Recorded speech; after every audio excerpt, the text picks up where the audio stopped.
Welcome to the Back 9 Six-Pack with Mitch and Justin. Let's roll. Hello and welcome to episode 72 of the Back 9 Six-Pack. My name is Mitch, not joined as always by my esteemed colleague Justin. Our guy is on a work trip in lovely Fort Wayne, Indiana. I'm sure he's thriving and enjoying himself. So, had to go to the Bullpen tonight, pull in a longtime listener, first-time caller, friend of the program. You've heard his name before. We have Tyler in Tampa is on the line joining me tonight. How's it going, buddy? I'm doing wonderful. Thank you for giving me a chance from the Bullpen to step in here and close one for you. Yeah, look, I'm not going to lie. We had to go extra arms deep into this one. No, I'm kidding. You're the second person I asked, just a full disclosure. Awesome. You were, I'll take second. I'm a good the number second. 2 arm tonight. So, ready to bring the heat. All gas, no brakes. So, for those of you who don't know Tyler, every time we bring somebody on who hasn't been on before, we always ask, one, how did you get into golf? Got into golf kind of the, I guess, default way. My dad was big playing like fun golf growing up, so we would always I'd go out with him and just kind of beat the ball around while he played his fun kind of beer league stuff. And then he got a membership at Orchard Hills Golf Club off Brim and Coleraine, a little par 3. Oh, man. I don't know if hardly anybody's probably ever played it.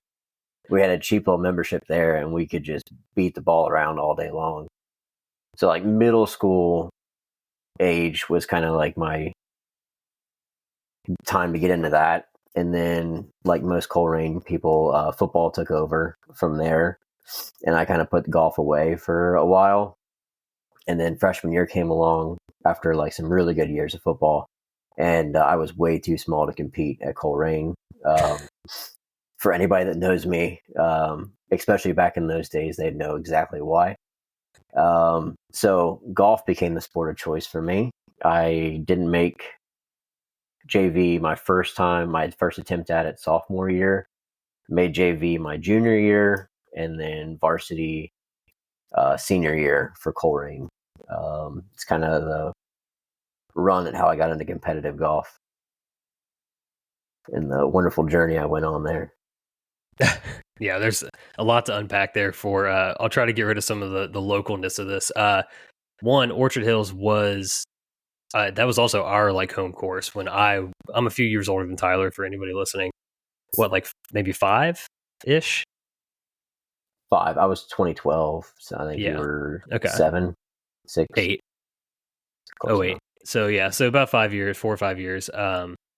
And we actually mostly know, there's a lot of like connectedness. Coleraine is like the west side of Cincinnati kind of thing. So there's a lot of people know people kind of thing. But I actually know you mostly from, I was actually your coach in high school.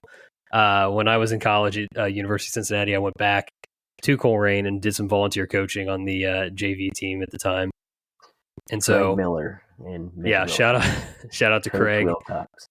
And yeah, so that's how we kind of initially met. But then like later on in life, a few years down the road, I'm working full time. Had done long past the JV coaching days where we were wildly successful, of course. Wildly. We ended up we just were working out at the same gym together. We'd run into each other all the time. And Metalinks, oh my God, I forgot about Metalinks, dude. So even outside of that, I worked at a golf course for like 10 years or so. I don't even know if I've said that on this podcast before, but we had time that overlapped there as well. You're right. I totally forgot about Metalinks. But I always think about the gym because we were working out. The gym was like the main, yeah. Yeah, because we would work out together at the same, well, not together, but at the same time, like all the time. And we'd see each other there and just be like, oh, hey, what's up or whatever. And then eventually, I don't know, it was like we were just like two nervous kids, like afraid to ask the other on a date or whatever. And eventually you walked up because I hit legs, and you walked up and you said, hey, can I hit legs with you? Which nobody ever asked to do. And I was like, okay, let's see what this guy can do. And from then on, we just dipped in, and not much at all. And from then on, it was like a bromance at the gym that just stuck. Yeah, and to that, I crack a beer. I totally forgot to do this. I've got a nice Cincy Light made by Rheingeist here. This is apropos on this weekend because our football teams were very, very light in their performance. So polished off my Cincy Light last weekend, so I am on a solid Natty Light, your beer of general choice. Nice. Yeah, that's the can. For nobody can see this, but the can is the one that you referenced in your fan mail question about what beer can is the best right now. So solid. Nice to see a Natty Light in there. So yeah, I mean, at this point, you and I go back quite a ways, back to your high school days. So glad to have you on here to talk a little bit of golf as well, just because, look, when I'm sitting across from Justin, he knows this. He's really freaking good. I need to get somebody more down on my level, a little bit more of a hacker involved. You need the mid-high handicapper, and that's why the number 2 is here. Exactly. I always tell him he's got a good player privilege with a lot of his takes. So I'm glad I got somebody that can stoop down and into the weeds with me, figuratively and literally. So, if you're here, please, I encourage you to subscribe, rate, and review the show. That helps us out a lot. Follow us on social media at Back96Pack. And like I mentioned, hit the fan mail link in the description. Send us a message. We haven't had one for a while, so I'm a little disappointed, to be honest with you, everybody listening. Send us something in, especially with football season. Come on, we got plenty of stuff to unpack with that. So, all right. So one thing we've not talked much about on the show recently or this year, big focus last year for us was our league, our Wednesday night men's league. I think due in large part to the fact that we have not consistently been playing. Several of us have been skipping weeks. Honestly, pretty sad. I think I'm the only one of our inside friend group that has gone the last, 4 weeks or so, which is a tough scene. You hate that for a Wednesday night men's league. So I want to talk about a little bit of league. I know you play one down in Tampa. Explain me your league? I don't fully understand it to this day. So I play, it's called Spark Golf, and it started 4 years ago on social media. So I basically put the game away after my meddling days, and during college, I was working 3 jobs. Basically stopped playing golf altogether for about 3 to 4 years, besides a couple scrambles and BS rounds with guys. Moved to Florida and realized I have a lot of really great golf courses around me, and I'm not playing, and I'm a good golfer, but I don't have a reason to go play, so why should I? And I seen an advertisement in January for Spark Golf on Facebook, and I was like, you know what, this could make me go play. So I signed up for it. It was a course right up the street from me, and it was $25, cart included. Does skins automatically, creates your handicap, and it does the game for you and pairs you up with people when you just play. So I'm like, it'll at least get me there to the golf course, and I got to play, and that's half of it with the schedule. So Spark, basically, I've played it for 4 years since. It's pretty awesome. You pay just a greens fee, you get the cart included. I know there's Cincinnati courses too, so I think wherever you're listening to in the United States, there's probably a Spark League for you, free advertisement.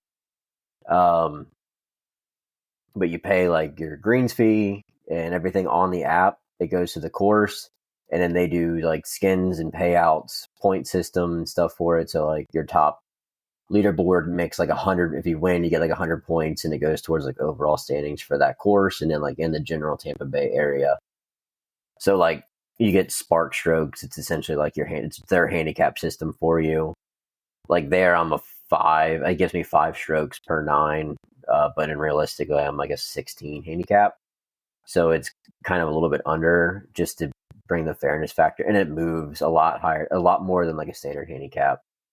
So you have 2 good rounds, it'll drop 2 strokes on you real quick, which normal handicap won't. But basically, I played that for a year with just some random dude I paired up with, and me and him were actually, we were really cool, had a good time, drank some beers, hit some balls, and just kind of got the golf bug back in me. And then my dad started playing with me the year after, so I've got to play for 3 years with my dad now, which has been awesome and worth every second. So me and him just out there tearing up the golf course together. I've improved a lot. He's, improved just as much as he can. He's Raj. You've seen him play. Yeah, shout out Raj, truly. Dude can blade a shot and put it in the hole, or blade a shot and miss every tree possible, and he has the best luck out of anybody in the world. But I can confirm that. Yeah, it's ridiculous. It's Spark, it's cool. It's just kind of a laid back. They have their own rules. Everything's kind of lateral. There's no OB. Pick up after max score. It's usually like three over your handicap for the hole or something like that. So it keeps pace of play up. You pick up within like 2 feet of the hole or something, so you're not wasting time with tap-ins and stuff. So, but no, it's a good quick way to get out and play 9 in a competitive fashion. What's like the end game? Is there like a season long competition or something, or how does that work? Yeah, they break it into like spring, summer, fall, and then like total season. So like if you only play like a couple, and when I messed up my wrist last year, I couldn't play the spring season. So like I basically went and played like 3 rounds, so we didn't get any points for spring, but then like we still competed for summer and fall. You don't win any prizes or anything, just bragging rights. Like me and my dad finished like top 3 last year. So It was something, but you don't win anything. You win skins for a couple bucks here and there. Nice. Yeah, no, for anyone out there who's listening, like I think we've had people ask like about, how do I like improve or whatever if I'm just, have kids and a job and whatever stuff like that. I do think that like if you can get in a league somewhere, it's such like a game changer from just like you have, like you said, having a reason to go to the course, because it's so difficult, especially if you do have kids, full-time job and all that. Like you said, it's easy to be like, oh, I'm not playing. Like you just to like put it aside. But if you really do want to play, something like a league is, I think, one of the best ways you can consistently get out on a golf course. So definitely, Spark will let you like dump a bunch of money into it at the beginning of the year, so then you kind of feel obligated to like use the money to play. So it's kind of a solid strategy for anybody that wants to get forced to go to the golf course. You're like, look, I already paid for it. I might as well go. Yeah. And as someone that has a golf membership, I can confirm it does give you a little motivation. You have some true skin in the game. You've already paid something. So very, very true. For our league, honestly, this year, I don't know if they're just like slacking or whatever. We used to have like a season long. So there's 2 sessions. One is like spring through middle of summer. This one's like middle of summer into fall. But like usually they have like the points updated every week and stuff. And I finally checked it for the first time in a while the other day, and it's not even up there. So I don't even know where I stand in the league standings to begin with. First half of the season was god awful. Was really struggling. Did not do anything good. Did not get paired up, luckily, with anybody. Starting to find it a little bit though. I have on here too to talk a little bit about goals updates. One of my goals for the year was we played 20 weeks. So 10 weeks I wanted to have without a double, on my 9-hole round, because last year it was like every single week, the opening hole double, like me opening hole double handshake emoji. So, I've got to 9. I've got I think there's a few weeks left here, probably about a month. I just need one more to hit that goal, which is, you're already making a face. I don't like the face you're making. I think you're just imagining the failure that's setting up right now. A lot of pressure. No pressure. So yeah, and in the last couple of weeks, been in the like 38, 39, and honestly with some really stupid bogeys in there. So, the game's been, the driver's still an absolute liability. It's here or there, but the new irons this year, the putters stayed hot. I mean, it's been, I think I was telling Nick this last week, like my ceiling has gotten higher, but my floor has stayed the same. Like I thought maybe when I got the irons and stuff, I'd bring the floor up a little bit, but no, the floor is wildly still as low as it ever was. But I broke par twice this year on 9 holes. Haven't done that, I don't think, ever. And then I haven't played enough 18-hole rounds to find out if it can like last for an 18-hole stretch. So that's the one thing I will say. Weekend golf, I'm like a weeknight warrior at this point. It's like Wednesday night league is like the only time I go out there. Or if there's a tournament, I'll go play in our tournaments at the club. But something I want to do next year is be a little bit better about getting in some weekend rounds, whether it's 9 or 18, preferably 18. But I don't know. We'll see how that shakes out. other goal stuff, I have played 4 non-Elks courses this year. We've already checked that box. I think I'm going to get a 5th one in here in October. We're going to do a little guys golf outing and then follow it up with watching the Bengals and Browns. So that'll be fun. And then this is the last 2 years I've had this as a goal that I want my handicap to start with a 5. 0 attempts at like consistently practicing or doing anything that would get me there, really, other than like I've shot a few lower scores. But the one thing I'm finding out is like the 9-hole like handicap system being added in like is not fluctuating my handicap as much as an 18-hole round does. It used to be like if you dropped like a good round for 18 and put that in your GIN, it like would drop you a full stroke or so sometimes, depending on where you were at. And now it's like I'm fluctuating like a 10th of a stroke, just like up and down barely. So I don't know. I don't know. Do you even set golf goals? I don't know. No. Yeah. I want to, it is kind of like, I want to get better, and I have no metrics on like how I get better. I've been watching my scores more, and I know over the last like 10 rounds, I'm down in average to like low 40s. I started the season hovering like 48 average for 9, and here in the last few rounds, I've been like 44, 42, 40 in the last 3 I've played, limited to 1 double bogey in each of those rounds, which has been like a big target point with like bringing overall score down. Is again, eliminating double bogeys is huge, and a lot of it's just kind of course management stuff that I've been picking up on. But my biggest thing is tempo. I've always been horrible with getting way too fast, and I know you've watched my golf swing for years.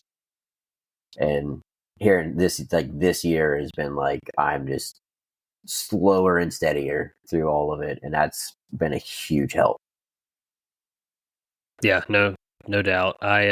That's Guenth's thing too. We always tell him like, dude, just tempo town. That's like what I tell him to say before every like tee shot, especially that he hits. I'm like, dude, just tempo town. That's where you need to live.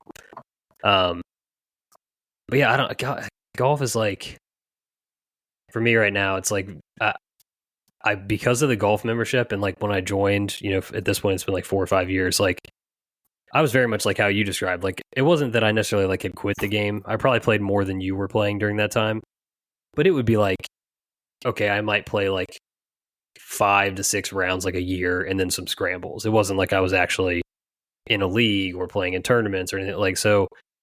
I'm down to like a 7. I think when I first joined the Elks, I was like around a 12. So like even within this time frame, I've knocked off like 5 strokes off of my handicap. So it's like hard to acknowledge that progress, but then also be like, okay, the last 2 years I've been like stuck where I am in terms of handicap and scoring. Even though I feel like this year my scoring ability has improved, my handicap has not.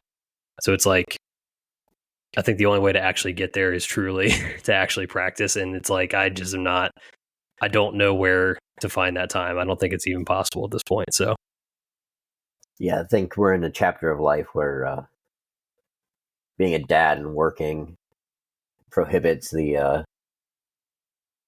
becoming excellent at golf. But again, some people make it happen. Some people have natural talent. Some people golf for a living and have a job as a secondary income. But exactly. So some people, their day job pays for their golf, their golf career. So exactly. Yeah. I just go around and hack a white ball around a golf course sometimes. Exactly. All right.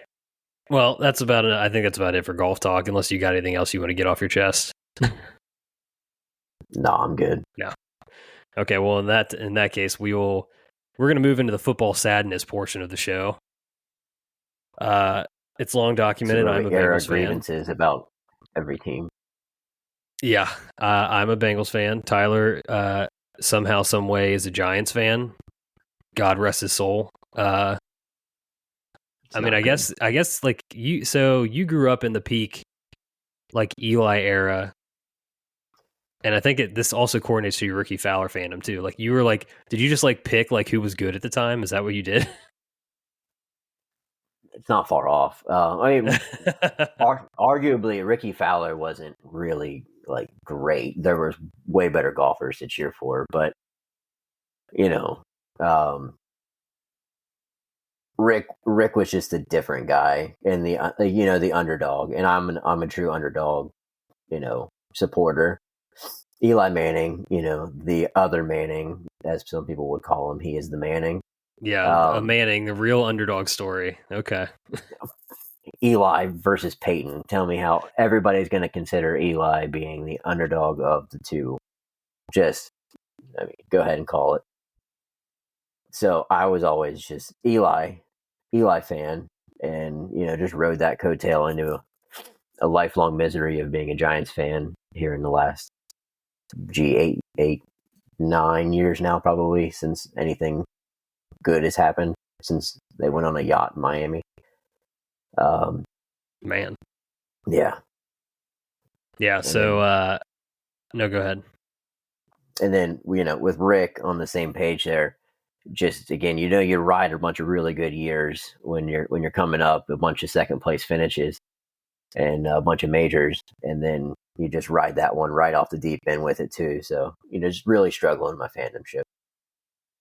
Yeah, that's the tough thing. Is that, look, as somebody that was born into, you talk about ebbs and flows. Like, I don't know, I was born into like a valley, basically, of like Cincinnati sports.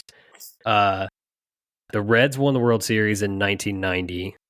I was all of like 7 months old, something like that. No, probably closer to almost a year. And before that, the Bengals were in the Super Bowl in 88 before I was born. It then took the Bengals like 30-something years to win a playoff game. And the Reds have yet to win a playoff series since that 1990 World Series win. A couple of that with, Bearcats basketball, just like having a couple heater runs that all ended in sadness. And then you throw in the football where, like, okay, we had like a really great run, a couple good runs, the Brian Kelly era, Luke Fickell obviously getting to the playoffs, all of that, but really haven't won anything of note, to be honest, outside of, a couple spike years. They've been to a lot of things, haven't really brought a lot home. Exactly. Been to a lot of things, but haven't brought a lot home. Anyway, this weekend, man, the Giants thing, we'll start there. I warned you about this. I was texting you all week. I was like, dude. You did. I'm like, I hope you're ready for the first overall pick. This team is going to be like potentially generationally bad. Paraphrasing myself there. And I appreciate you were, a true fan. Words. You were, it was more words. Yeah. You were holding on hope. I mean, you have exciting players, some younger talent, make a big trade for Brian Burns. Neighbors looks like, he should by all means, like, be an absolute stud. He should be your version of, Jamar or Justin Jefferson or whatever. But the problem is you have one stinky quarterback. Actually, you might have two, but we have one that we know for sure is stinky. Probably all three. Yeah, well, yeah. And man, when that play happened yesterday with like, it was like a pick / strip sack / whatever. But yeah, that play getting 1.26 second interception turned into a pick six. Yes, that one. The fastest in NFL history. Yeah, that one. Yeah. That was just like, I'm sorry, but I laughed so hard. I couldn't stop laughing. I was just like, oh my God. It's one of those things where you see it as a sports fan and you're just like, how is it at this point? It's like, what have you seen over the last, 5 years it's been to make you think this is going to turn around? And I don't understand how, like, Zach Wilson, obviously also trash, but like, at least the Jets cut him and moved on. The Giants have gone down this rabbit hole with Daniel Jones where they think he's going to be something he's not. And it's just like, it's mind-boggling to me. You got a really good stat on that one. So since he's signed his contract for $40 million a year, he's thrown 2 touchdowns and he's thrown 3 pick sixes. So he's effectively scored more for the opposing teams since he's collected his check from the Giants, which is the most Daniel Jones stat you could ever want, and the most Giants quarterback quote you could ever want. So, it's just brutal. And I will say one thing, like, I'm not I hated the game. It was all I could bear to watch the entire thing. I started watching the Bengals game, but that wasn't any better. We can get into that in a minute. But Daniel Jones, fans waited outside of the locker room yesterday, waiting for him to leave the stadium to boo him. That is poor sportsmanship. Like that, that's not right. Give the man a break. I'm all about showing him you're mad. They booed the entire game. Don't kick the man when he's down. The poor guy probably already feels horrible and then just gets booed out of the entire thing, walking to his car. Not great. And Sam Darnold must have felt awesome there yesterday. It was his best New York performance. Yeah, all the boos he got in that stadium over the years and the way he's bounced around, and to have that game against that team in that stadium is, chef's kiss. For 208 yards, 2 touchdowns. Yeah, and it honestly, stupid. They could have kept piling on, but they kind of just pulled off the dogs at some point, so he didn't really have to throw. Why? Yeah. Yeah. You're just beating a dead horse. Oh, man. But the Bengals, dude, this is one of those things, so, I think I saw the stat today, was reminded of the stat. I think the Bengals are 1-10 in weeks 1 and 2 under Zach Taylor, for his career. They're 1-4 with Burrow in the first week. Yeah, and I don't know what it is about the way they, quote unquote, prepare for the season or whatever, but they're never ready for week 1. It's, beyond evident at this point. And then you throw on top of that, T. Higgins and his rubber band hamstrings, and then the Jamar contract situation, which is just a massive organizational failure at this point. They just piled it onto themselves. So this was going to happen. I'm in a survivor pool at work, and I initially just locked the Bengals in at first. I was like, oh dude, yeah, they're fine. And then we got to Friday and T was ruled out, and I was like, and just having a sense for the vibe of the team felt like it was really, really bad. And I was like, I'm not doing this. I'm not doing it. So I pivoted the Seahawks. That was not easy, but they got it done in the end. And then I think I saw some of these big survivor contests in Vegas and stuff that the Bengals knocked out 30 to 40% of people in week 1. And I think it was one of the worst spread differential losses in terms of a survival pool. So they were one of the biggest favorites ever to lose kind of thing. And there was just nothing there. There was no juice from go. Never got anything going, and whenever they found momentum, they lost it. Was the problem? It's they got rolling and they get hot, and then the Glasecki touchdown in the back of the end zone drop, awesome. Then a fumble, and then they fumbled again. And anytime they found any momentum, it just immediately backfire. And it was almost sad to watch. They'd pick up, and you're like, yeah, come on, keep going, and then they'd find a way to ruin it. Yeah, look, as I mentioned a few shows ago, I work at PFF now, so look, don't get mad at me if the grades for your players aren't what you think they are. I don't do that. I just work in marketing, okay? But I will say this, I was doing a little bit of research on Joe Burrow today just because I was curious. Because you read a lot, on Twitter, a lot of people are saying oh man, he was not really pressured that much, and was kind of panicky and not trying to get the ball out and that kind of thing. Which honestly, watching the game looks like that. Yes, I'm starting to get a little nervous, and that's something I've never said before with Joe Burrow. I've always been a blind trust kind of guy as a fan with him. But I look back at his yards per attempt numbers for the last 4 years. I threw out 2020 because he blew his ACL and the team wasn't. This is pre-Jamar. 2021 and on, they've had Jamar. His yards per attempt, 2021, 8.6. He was first in the league that season. 2022, 7.3. 12th in the league. Not bad, but 1.3 yards less. Last year, obviously he only played about half the season, was dealing with the calf early on, whatever. But still, a pretty big drop-off. He had 6.3 yards per attempt. That was 34th in the league, so not even one of the top 32. And also of note, Jake Browning was 8, and that was 4th in the league for the snaps that he played. And then yesterday, Joe Burrow was 5.7 yards per attempt. His by far the lowest if he continued on that trend. I don't know. I don't know if he's on the range of quarterbacks. So yesterday, I thought the yards per pass attempt was low. It was in general yesterday. He was like Justin Fields and a couple other only had 3 yards average. And that's the thing. So he was only ahead of people like Justin Fields, Bo Nix, who had like crazy low yards per attempt. He was still 20th out of the 30 quarterbacks, or up to today's game. So yeah, the 30 quarterbacks. And I know one that was lower. Probably Daniel Jones. Yeah.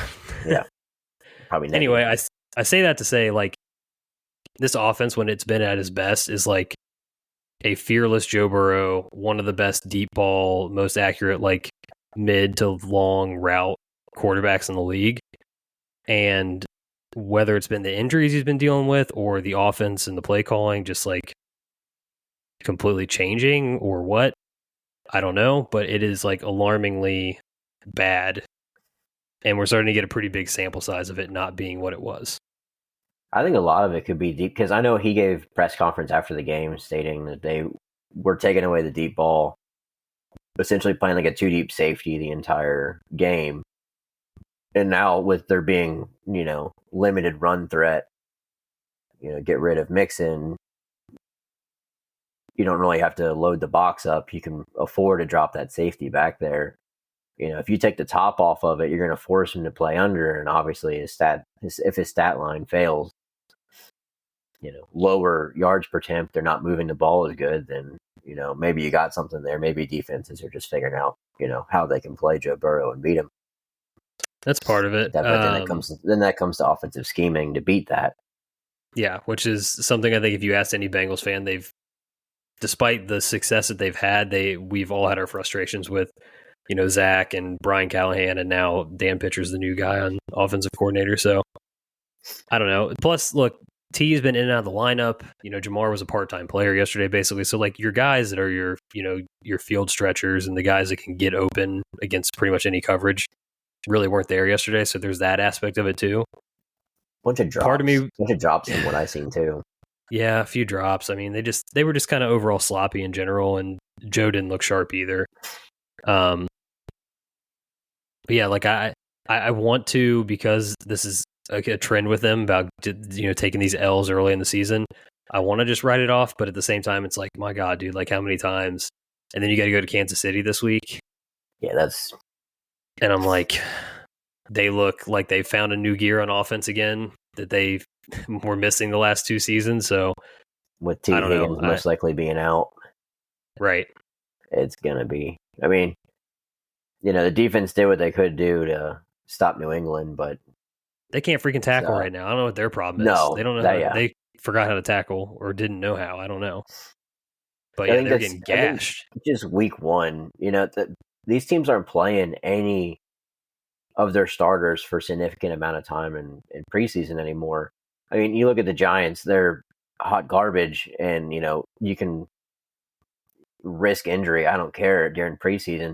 If you're not putting your entire starters out there, then you're not going to get any kind of good, meaningful reps. Their offensive line, one of their analysts today that I follow, their offensive line has taken 20 practice snaps together. Their complete offensive line, practice snaps together, not preseason snaps, not game time snaps, not anything meaningful. 20 practice snaps together, starting offensive line. And you expect that to hold up against a real NFL game? No, it's not going to. And, that's what happened yesterday. They just fell apart. I think teams need to go back to playing, at least the first quarter or 2-3 drives just to get their starters out there and get them a rhythm. It seemed like the teams that took it more serious in preseason had better results yesterday. Yeah, that's possible. I mean, I do, like, I tend to default to, okay, it's 1 week. It's the first week, the week that, they've consistently struggled with, and I should just write it off. Especially when it's like, dude, the Patriots, that was pretty much their Super Bowl. They know they're going to be bad. They're going to be lucky to win 5 games this year. They poured Gatorade on their head coach yesterday. Like, first win. The Bengals would not have done that.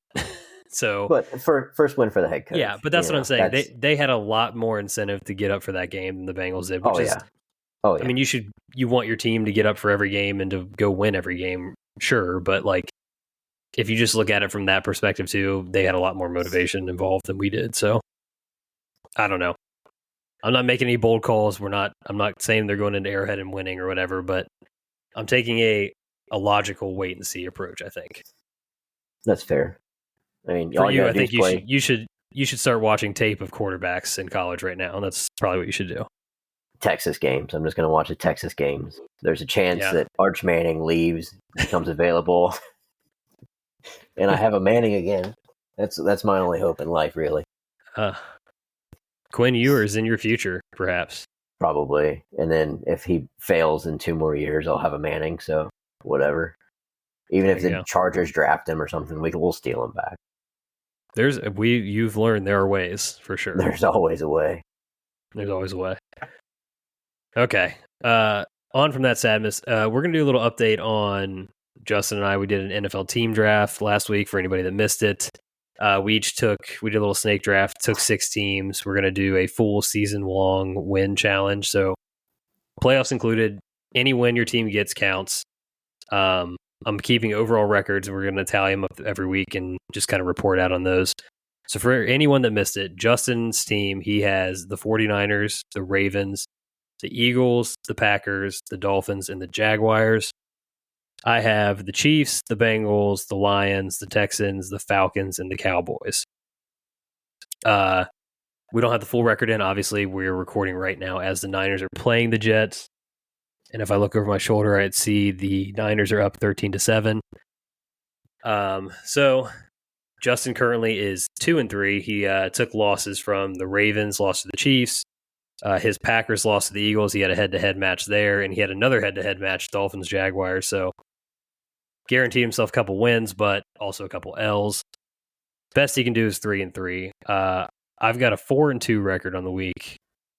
The Falcons pissed me off. The Bengals pissed me off. Could have been 6-0 right out of the gate. But yeah, Falcons losing to the Steelers, which, God, dude, 6 field goals. Justin Fields is playing quarterback. The Falcons looked bad yesterday. They're going to be a liability for the season. Possibly. I mean, the Steelers are like, they're just such a tough out, dude. Like, Mike Tomlin will not go down without a fight, no matter what. Kirk Cousins didn't look great yesterday. I think he's still dealing with a little rust off that Achilles. Yeah, I'd be interested to see, honestly, at this point, like, fuck it, let's put Michael Penix out there if we have to at some point this season. May as well. $100 million. Which is probably why they drafted him. I mean, if you look at it as like total quarterback cost, when you're in a situation like them, it's not so bad, but whatever. I'd take either of them, really. Yeah.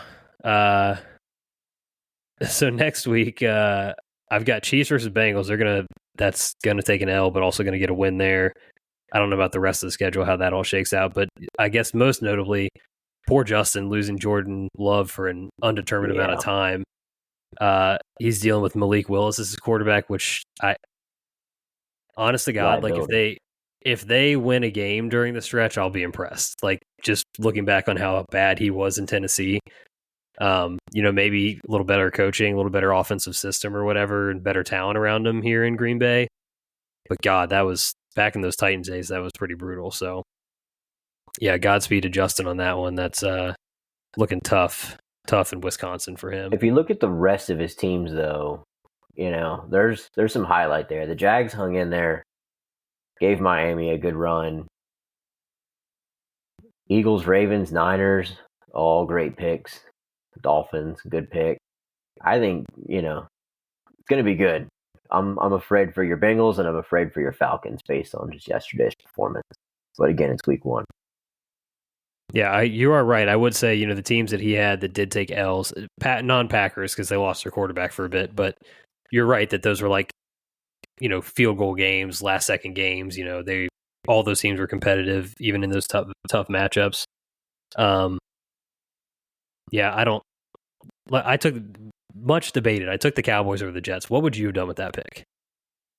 Well, I'm a little biased. I would take the Jets. Yeah. Cowboys can go somewhere.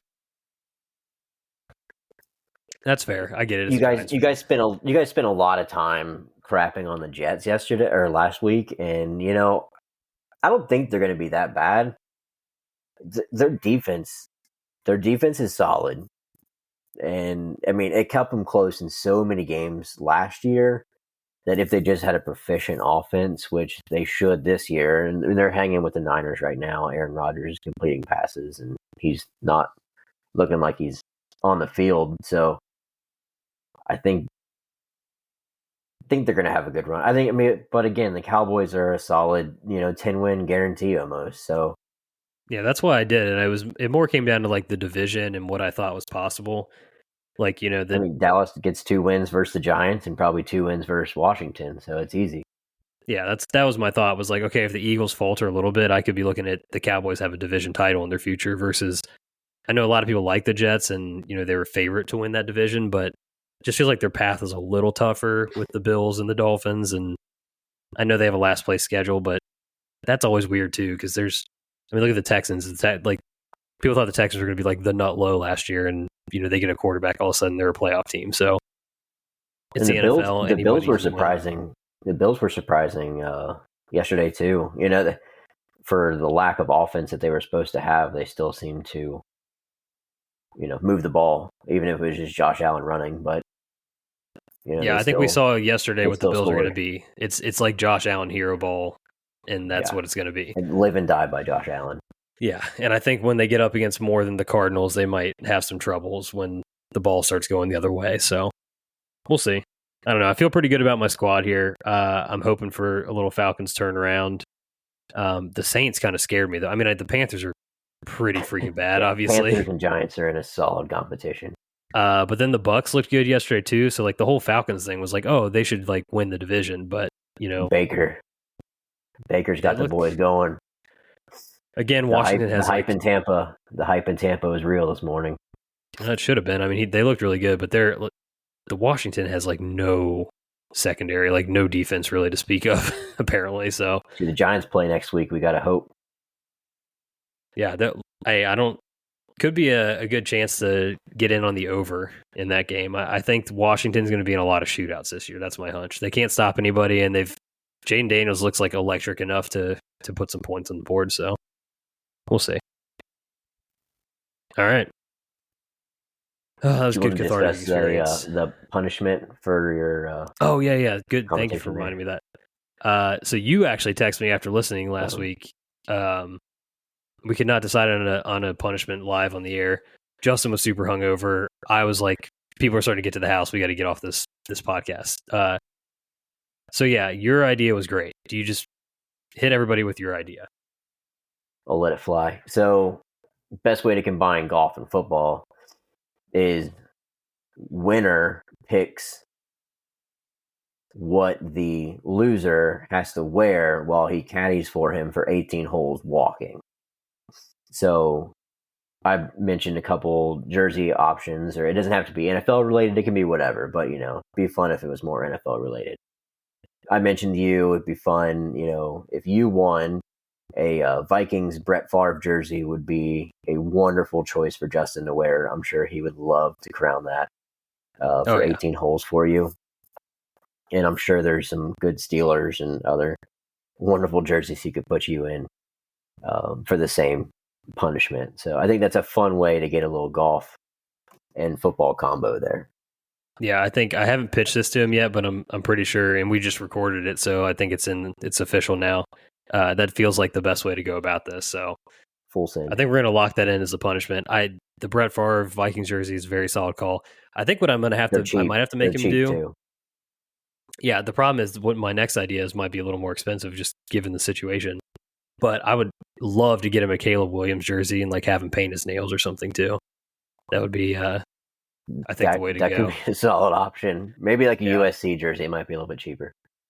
There you go. That could be it. But something about wearing that Bears jersey would feel really nice. That would be good too. Putting Brian him in Urlacher jersey would be good. Just a lot of years of punishment.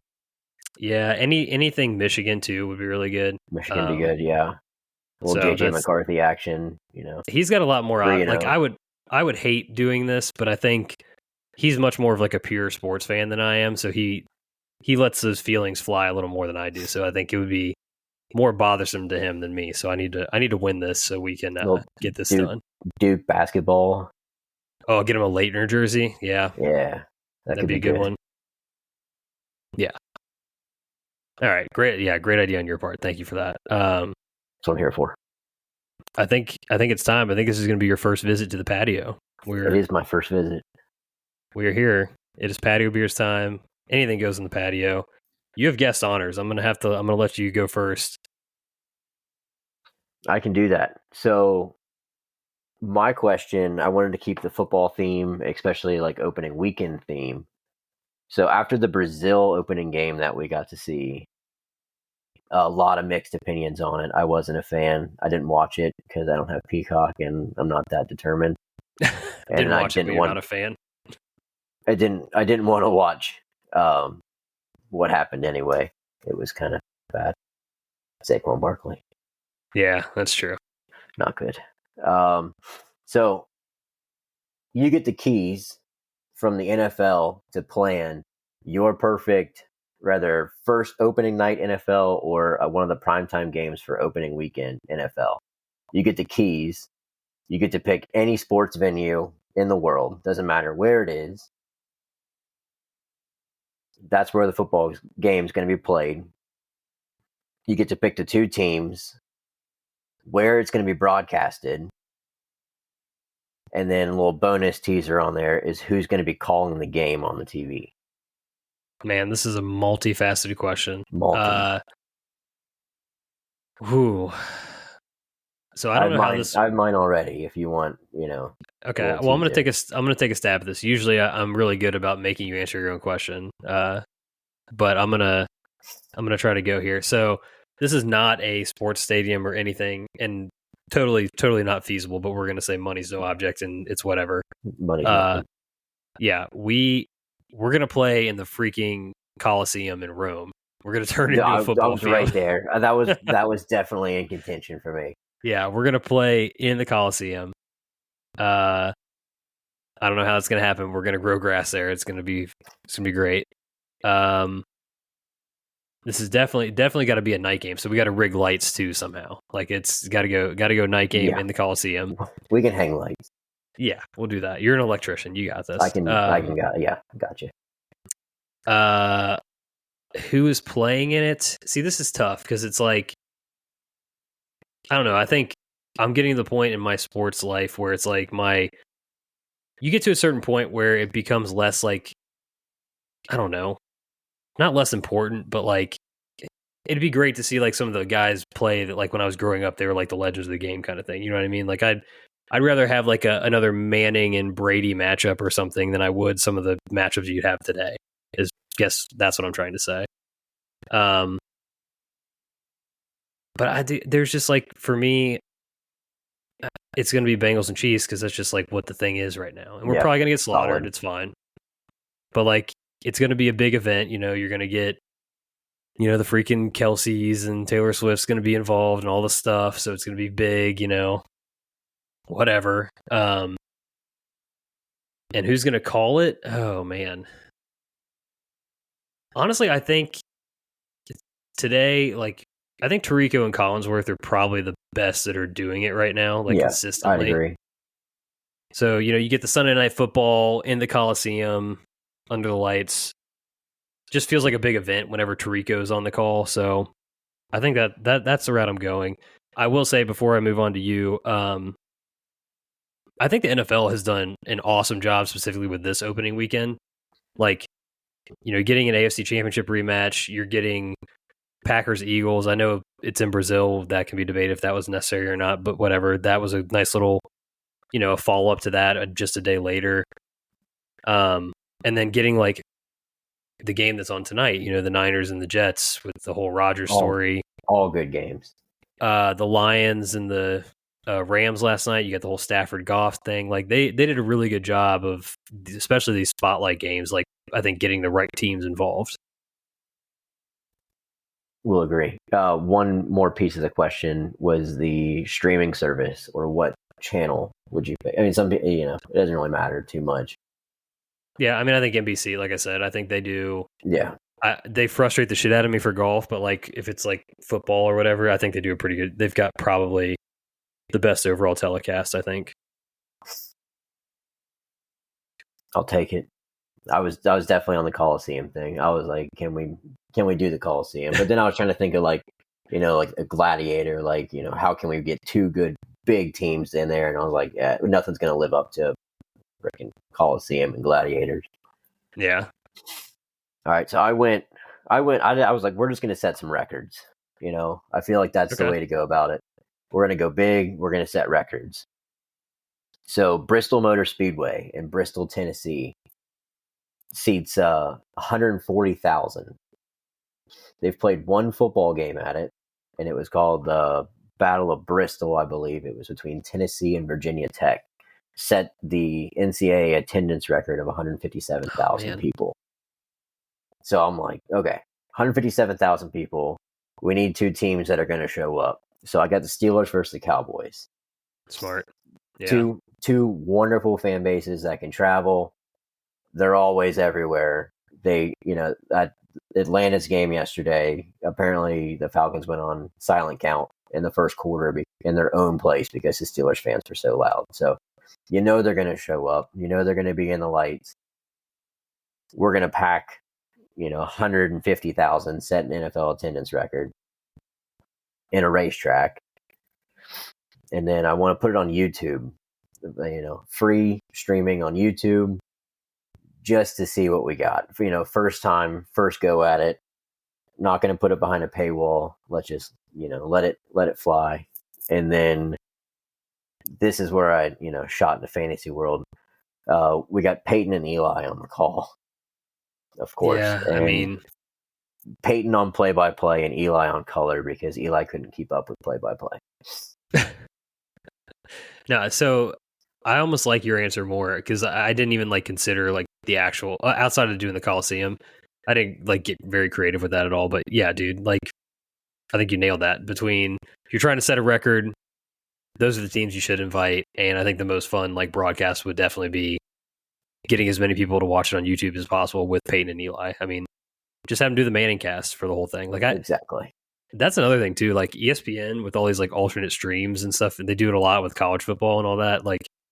It's just fun to have something different to put on. I don't need, I picked Tirico and Collinsworth, but you don't need a traditional booth setup to have a good broadcast these days. So, well, if I don't care about the teams playing or I'm not, tied to it, I'd rather watch the Peyton and Eli thing because at least I'm getting interviews, I'm getting other stuff bonus on it. So, I mean, so much of the TV and sports and stuff that people watch today is it's 2-screen viewing, right? You're usually there's a game on and it's just kind of happening, and you're on your phone, flipping through Instagram reels or scrolling Twitter and reading updates about the game that you're watching, that kind of thing. You're not locked into what Tom Brady and whoever is saying on the Fox broadcast. So I think did you get to listen to Tom Brady at all? Not really, but I heard a lot of bad reviews. I watched a little bit of it, and we had it on the background, and people are hating on him, which it's Tom Brady. They always do. Yeah. I didn't think he was any better or worse than anybody else. I thought it was all right. Yeah, I don't know. It's one of those. It's the difference between. There's so many parallels between Tom Brady and Peyton Manning, and then Tiger Woods and Phil Mickelson to me, where it's Tom Brady, easily a better football player, a better winner, a better champion. Tiger Woods, all the same things. But who would I rather listen to and have a conversation with? Probably would be Phil and Peyton. And I just think that Tom may not have the captivating personality for as a broadcaster, No. I don't. Yeah, I think he's a businessman at the end of the day. He treats it like a business. He shows up every day. When he was a football player, he showed up every day and handled his business. And he was never there was no flair. There was no anything extra with Tom Brady besides let's go. He just kind of handled. He showed up every day and handled his business, and it's not a lot of color there. He's added a little bit since he's left the league, but still, I don't think it's over the top at all. I wouldn't watch like the Manning cast or like the Kelsey brothers or something. Like it adds some personality. They all have like all four of those people have a little bit of personality. They bring something to the conversation. Tom Brady's always just been a businessman. Just get the job done. Unless it's against Eli Manning in the Super Bowl. I feel like I set you up for that. You know what? You brought up Tom Brady and all this just so you could do that. Exactly. Playing the long game. Good question though. That's I'll be interested to see if anybody else has an opinion on that. Send that fan mail in. Would love to hear your guys' games and that 6-part question that I just got asked. All right, my question. It's like 3 or 4. I know. A little more straightforward. If your golf game was a beer, what beer would it be? And this could be like a specific brand. It could just be like a type of beer, however you define it. Because I have 2 in mind that I want to kind of run by you for mine. I mean, I think the easiest, the layup here is Miller Lite. Like it's consistent. You just show up. You're not putting anything extra into it. You're not Corona. You're not adding lime. You're not nothing extra here. We're just cracking a Miller Lite and we're just going out and hitting the ball. We're not setting records, but if you want to have a good time, Miller Lite. Yeah, I think that's a totally fair answer. For me, like on the domestic route, I think I would say Coors Light for me because it's one of those where like you only want it when the mountains are blue. You don't want it any other time. And if it's like a little bit not quite blue, things can get bad. And that's kind of how I think of my golf game is like skunky. If it's working and the mountains are blue, we're good. Let's go. But if it's not, no, you don't want any part of that. The bottom's gonna fall out and things are gonna go bad. Another one I was kind of workshopping a little bit was like, how like you'll have like just like a wild like IPA, like a freaking like triple Imperial, some super strong bullshit or whatever, and you have it and you're like you drink it the first time, you're like shit, that was so good, like man, like it was really freaking good. And then you either get a second one or you come back to it later or whatever, and you're like, what the fuck? And that is how I feel like I've played with enough people in league over the years now, like multiple times, where like they played with me one time and it was like, oh, I had a great night. And they're like, oh, you're like as good as Justin or as good as, whoever else is good at our club. And then they've also seen me shoot like a 48. So that I think that's the one where it's kind of like the Jekyll and Hyde type beer that you can get where like on its best day, it's like freaking really good. And then you go back for a second one and it like is the end of you. So it's like a seasonal beer. Play like the seasonal beer route. It's like a summer shandy, It's really good for a short amount of time.